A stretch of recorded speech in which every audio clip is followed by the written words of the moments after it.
I remember being 6 or 7, sitting in my backyard, gazing up at the endless blue sky. I wondered, where does it stop? What's beyond the blue? That simple question sparked my first real sense of spiritual curiosity, not about religion, but about the vastness of everything. It felt like there was something more, something bigger than what I could see.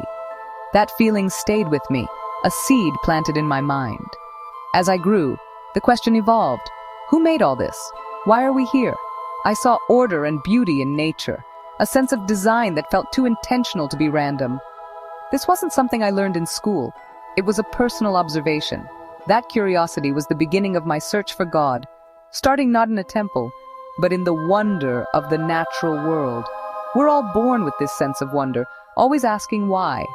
As we grow up, life can drown out those big questions, but that inner voice never truly disappears. It waits for us to listen again, to feel awe, and to ask those profound questions. For me, that question about the sky was the first step on an incredible journey. It taught me that the most important journeys begin with the simplest questions. The spiritual path starts with curiosity, a quiet question that opens us to the possibility of something greater. There were years when I wasn't searching for God. I was just trying to figure out life. Even then, looking back, I sensed there was always a gentle, unseen force guiding me. It was like a quiet whisper in the chaos, nudging me away from harm or toward unexpected opportunities. Once, as a teen, I felt a strong urge to leave a party early. The next day, I learned something bad had happened after I left. At the time, I called it luck. Now I see it as grace, a caring presence looking out for me, even when I wasn't asking for help. Many people feel this. The near miss in traffic, a friend's call at the perfect moment, unexpected strength in hard times. These moments are invitations, reminders that we're not alone. They show us a loving intelligence at work, supporting us even when we stray. Recognizing this guidance helps us build trust. We start to see challenges as lessons, not punishments. We learn to listen to that inner voice, our connection to a divine guiding presence. Faith grows as we realize we're always being gently led toward our purpose. I realized that finding God isn't a one-size-fits-all journey. For me, two main paths emerged: personal experience and sacred scripture. Personal experience is the truth we feel in our hearts, the wisdom from our own lives, the quiet connection in stillness. Scripture, whether the Gita, Bible, or Quran, offers timeless guidance left by those who walked the path before us. These texts are roadmaps, giving us words for feelings we couldn't name and context for our experiences. The two paths aren't opposites. They work together like two wings of a bird. Experience without scripture can be confusing. Scripture without experience can feel dry.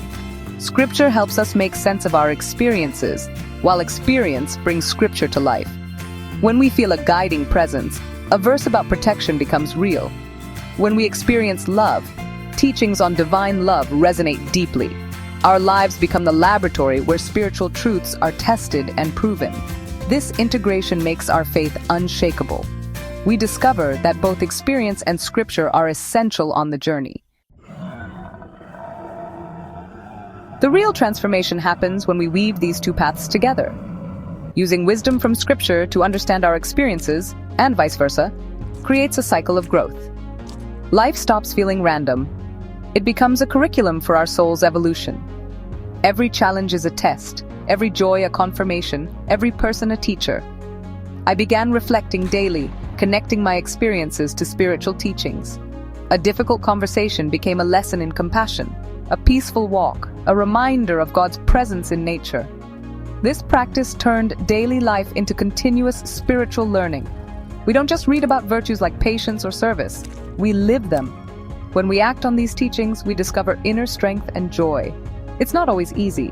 Sometimes our experiences and teachings seem to clash, but these moments are opportunities to go deeper, ask questions, and trust the process. Each time we bridge life and sacred words, our connection to the divine grows stronger. As we continue, a profound shift happens.